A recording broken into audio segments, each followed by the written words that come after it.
Is Napa Valley wine really worth the price or the hype?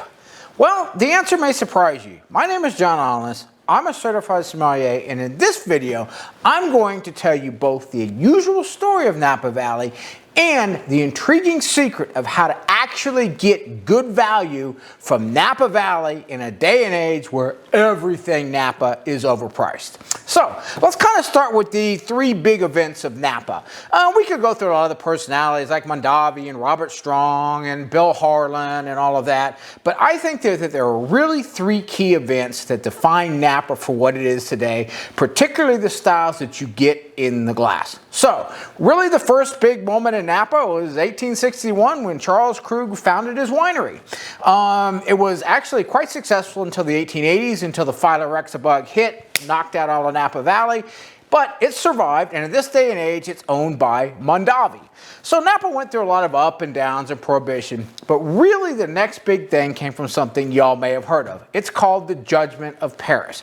And that happened in 1976 when Napa Valley wines went up against their French counterparts in a blind tasting, and to the shock of everyone, the California wines actually won. There's a very bad movie about it whose name that I forget, but the event itself was actually good.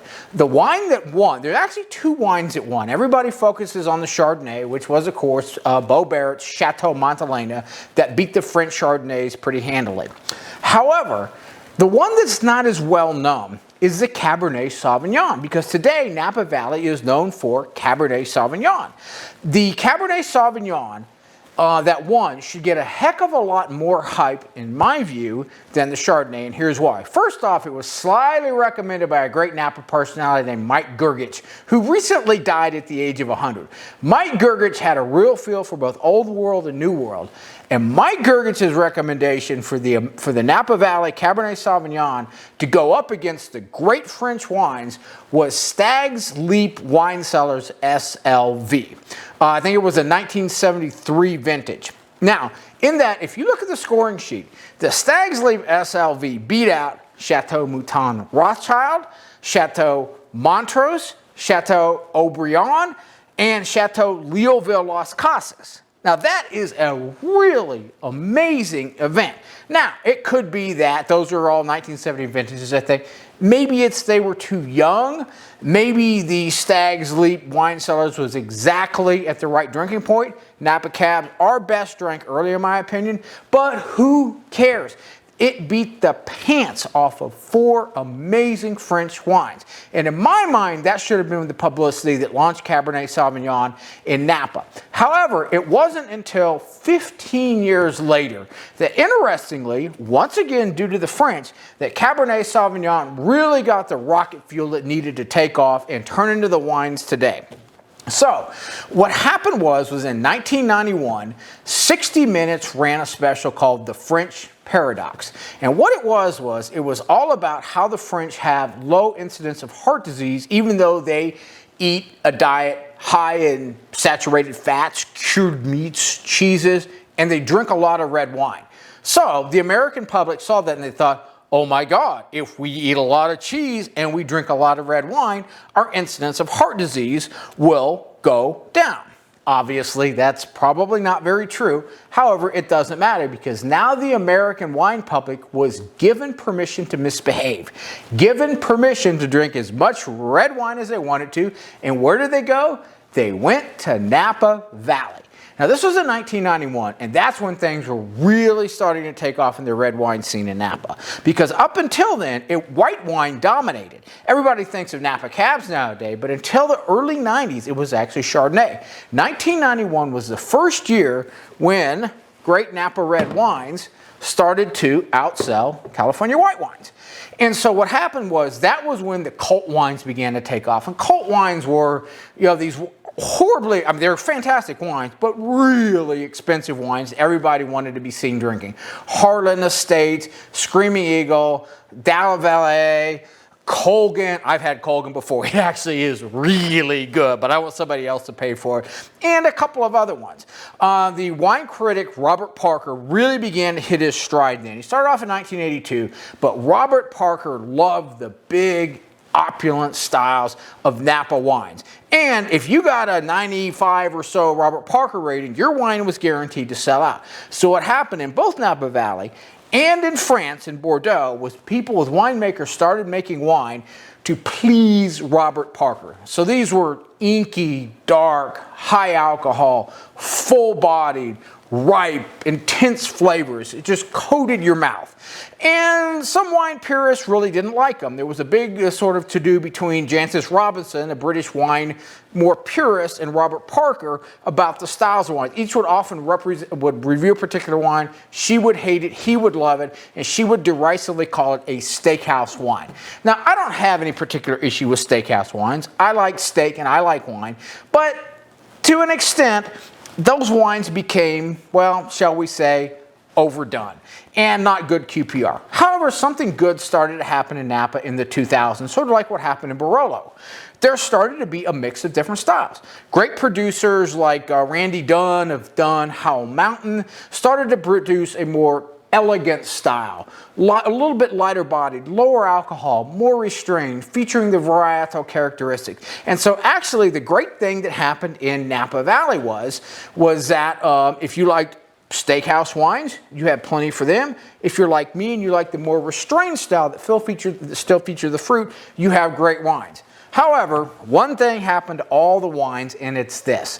The prices really started to go through the roof. So the question is, and it's a really good question, can you find good value in Napa wine today? The answer is yes, but you really have to look. I worked in retail for 2 years or so, and it got to the point where you couldn't find, except for maybe Charles Krug, a good value Napa under 30 bucks. And quite frankly, I don't know that they existed. The problem is too, is that a lot of Napa cabs, to get into something that could be good, is gonna set you back 100 bucks. Luckily, I've got some great recommendations for you. I'm gonna list them in the description below. But if you want great QPR, great quality to price ratio, look at these wines. Keenan, about 60 bucks a bottle. You can't go wrong with Keenan. Robert Craig, particularly from Howell Mountain and Mount Veeder, oh my God, a little bit higher to 100 bucks, but you're getting good, honest value with Robert Craig. Favorite of sommeliers everywhere, Chappellet Mountain Cuvee, $55 to $75 a bottle. Oh my God, that stuff is absolutely fantastic. Elizabeth Spencer, which Heidi Barrett is now the consulting winemaker for. I sold Elizabeth Spencer for around 50 bucks. Absolute steal at that. And one of my favorites is Alta Nova. You can get it at Total Wine, and it probably goes for, they usually have a 2-for-1, but it winds up about 60 bucks a bottle. For me, it's a really, really solid value. And if you're looking for a good bottle of Napa wine, I really recommend the Alta Nova. Two more that I recommend. Tanbark Hill, the second wine of Philip Togney, about 80 bucks. Oh my God in heaven, this stuff just goes on and on and on. Drinks like a $150 bottle to me. And another one that you might not expect, I'm actually a big fan of Dave Finney and Orin Swift. So out of St. Helena, you can get Orin Swift's Papillon. You can get it at Total Wine, you can get it at any grocery store. It's crept up to about 80 some odd bucks now, but it's mostly Cabernet Sauvignon. It's a Bordeaux style blend of 5 different varietals, and it is fantastic. Now, I will tell you this about Papillon though. You can't drink it just right out of the bottle. It really needs about a 2.5 hour decant and 1 glass to come together. But when you do, it's still an amazing wine. And if you want to go a little bit higher and still get good QPR, something that, there are $400 or $500 bottles that you can get really good value. Let's go back to St. Helena and go with Spotswood. Spotswood's been around since 1986. They go for about $250 now. They can age a long time, and you're just not going to get anything with the elegance, with the depth, with the fruit that'll take you places like Spotswood. So, enough talking. Let's taste some Napa wine. So I got a little bit of a treat for you. What I'm going to do is I'm going to open this bottle of Alta Nova because I'm going to drink the whole damn thing later on tonight. And we are going to have a taste of it in a proper Cabernet Sauvignon Bordeaux style glass. But also what I'm going to do here is we are also going to have a taste of Shafer Hillside Select, a $400 bottle. As you can see, I'm going to Corvine it because I've been doling this one out a little bit of a time. It's one of my absolute favorites, but I want you to see my reaction between a really good bottle of Napa Cab and a truly amazing bottle. And I haven't actually tasted these side by side myself, so it's going to be a really interesting taste test. Now, what do you usually get from Napa Cabs? Well, I once had an advanced sommelier tell me that it's very simple. Oaky, jammy, high alcohol, that's all you need to know. That's a little bit derisive, but it fits a lot of Napa Cabs like Caymus, unfortunately. And what they do is they let the grapes stay on the vines a long time, so they accumulate a ton of sugar. And what that leads to is intense flavors, high alcohol, lower acid. And so the term fruit bomb has been overused, but that's really what they are. The term palate buster, I think, is better because once you taste them, they're just like a sweet cough syrup that coats your mouth, and you're done with any other wine after that. That's the last wine you're going to drink that evening. So particularly with Caymus, which has gotten so big, it's just jammy to the point of where it's pruny. It's got too much vanilla on the nose because it's over oaked. It's over extracted. It has something called mega purple in it to give it color, and it's just not a good wine. Those are the bad Napa wines that you want to stay away from. Yeah, I know it's become fashionable to bag on Caymus, but unfortunately it's true. Caymus was one of the first ones back in 2016 I got started with, and it was pretty good back then. But unfortunately, that style, which to me is derivational of the Robert Parker Steakhouse style, has really gone to an extreme.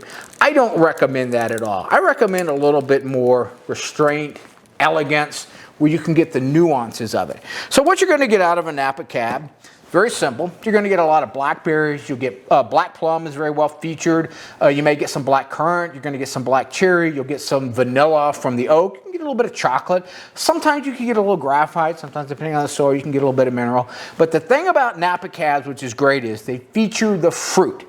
If you're an old world like Bordeaux, and I'm a big Bordeaux lover, what you're going to get is the balance between fruit and earth and tobacco. With Napa, if you like fruit, this is what you're going to get.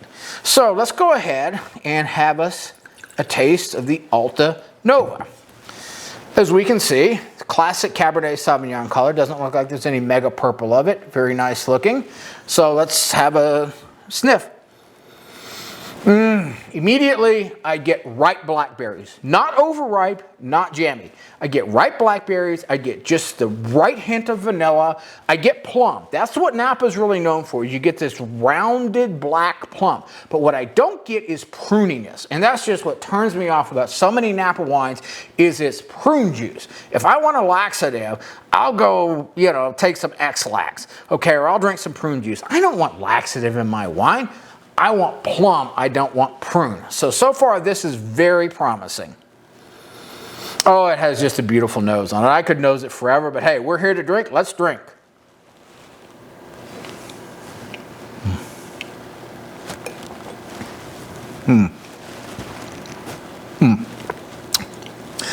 You'll have to excuse me. That's what I want to see in a Napa Valley Cabernet Sauvignon. For me, it's medium bodied, it's not jammy. The fruits are ripe, but they're not overripe. There may be a little bit in between. Got a lot of beautiful blackberry. Get a little bit of cedar coming through. A little bit of bell pepper, maybe, but that's from pyrazine. That's going to be in the Cabernet Sauvignon grape. We get a little bit of vanilla, a tiny bit of chocolate, but it's like everything's going to come together. This is a young wine. We're looking at the 2021 vintage here. So I'm going to give this one a good 2 hour or so decant, and I know that this wine is going to come together. But when I get that smoothness, that lack of jamminess, to me, it's going to be a wonderful Napa Cab. All right, now let's go from a $60 bottle of wine to a $400 bottle of wine. I've poured a little bit, but we're going to take a little bit more out of the Corvine here. This is a Shafer Hillside Select 2017. So this has been aging for 8 years, which is probably the perfect time for a Napa Cab.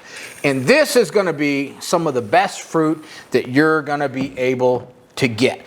So I expect it to be layered, absolute, far more layers in this. I expect it to be rich, but not overdone. It's rich and both elegant and pure at the same time. I expect it to feature the fruit, but there might be some other surprises in there as well. So let's compare. Immediately, what I get, it's almost a slight vanilla, slight chocolate, definitely the blackberry, definitely the black fruit, but there's something going on in there that's a little hard for me to describe. And when I hit a tasting note that I can't immediately put words to me, that's kind of the hallmark of what's going to be a really good bottle. So let's have a taste.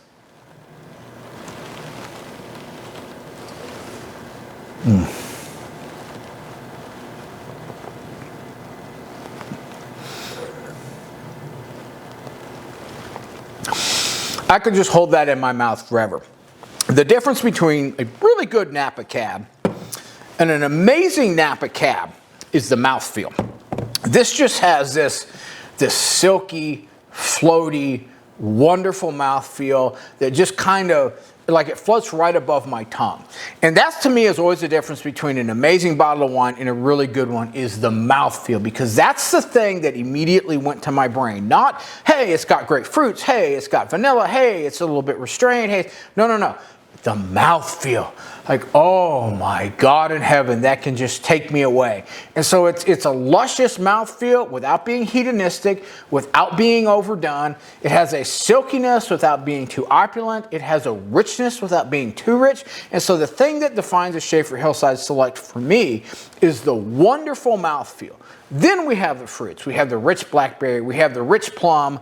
We have a little bit of the vanilla from the oak. But everything comes back to that beautiful mouthfeel. And I know that as I go through this bottle, even though I've corvined it, I'm soon going to just finish the whole thing. The mouthfeel is just going to get better and better and better and better. But tonight, I'm just going to go with the Alta Nova. I'm going to drink this whole bottle, and I'm going to pair it with a big Texas ribeye steak. And it's going to be a really, really, really good bottle. Is it going to be quite magical? Is it going to take me places like the Shafer Hillside Select? No. But am I going to have a great, honest to goodness bottle of Napa Cab at a great quality to price ratio? You bet I am. And so if you really want to have a great entry point to Napa, find out what Napa should taste like before you go get wild and crazy about spending a lot of money, go and get yourself a bottle of Alta Nova from Total Wine. And enjoy!